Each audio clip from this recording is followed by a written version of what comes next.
پھر سیحان ایلیف کا کھویا ہوا بیگ، موبائل اور اس کی مرحوم والدہ کی قیمتی گھڑی واپس لے آتا ہے۔ ایلیف حیران رہ جاتی ہے کہ یہ سب چیزیں واپس کیسے مل گئیں۔ وہ مذاق مذاق میں سیحان پر ہی ڈاکو بھیجنے کا الزام لگا دیتی ہے، جس پر دونوں کے درمیان ہلکی پھلکی نوک جھونک ہوتی ہے۔ یہی مناظر دونوں کے بڑھتے ہوئے جذبات کو بھی ظاہر کرتے ہیں۔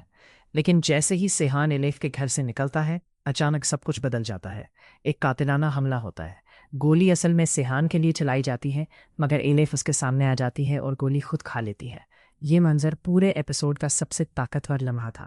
ایلیف کو فوری طور پر ہسپتال لے جایا جاتا ہے، جہاں ڈاکٹر بتاتے ہیں کہ گولی تو نکالی گئی ہے، مگر اگلے 24 گھنٹے انتہائی اہم ہیں۔ سیحان خود کو اس واقعے کا ذمہ دار سمجھنے لگتا ہے۔ پہلی بار وہ مکمل طور پر ٹوٹا ہوا نظر آتا ہے۔ وہ بار بار خود کو قصوروار قرار دیتا ہے کہ اگر اس کی وجہ سے ایلیف کو کچھ ہو گیا تو وہ خود کو کبھی معاف نہیں کرے گا۔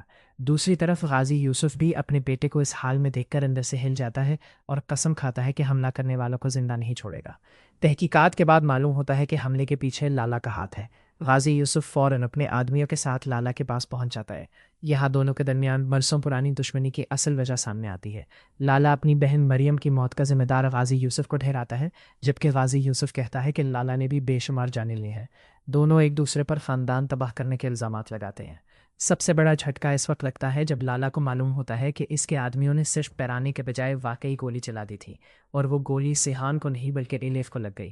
لالا اپنے ہی آدمیوں پر غصے سے پھٹ پڑتا ہے، کیونکہ اس کا دعویٰ تھا کہ وہ صرف سیحان کو خوفزدہ کرنا چاہتا تھا، کسی بے گناہ لڑکی کو نقصان پہنچانا نہیں۔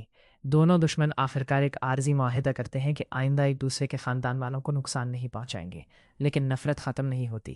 صرف جنگ کے اصول بدل جاتے ہیں اور دونوں ایک دوسرے کو کھلی دھمکیاں دے کر واپس چلے جاتے ہیں۔ ادھر ہسپتال میں ہر کوئی ایلیف کے ہوش میں آنے کا انتظار کر رہا ہوتا ہے۔ سیحان مسلسل اس کے لیے دعا کرتا رہتا ہے، لیکن آخر میں ایسا موڑ آتا ہے جس نے سب کو چونکا دیا۔ ایک شخص ہسپتال پہنچتا ہے اور پوچھتا ہے کہ اس کی دوست کہاں ہے، مگر جواب ملتا ہے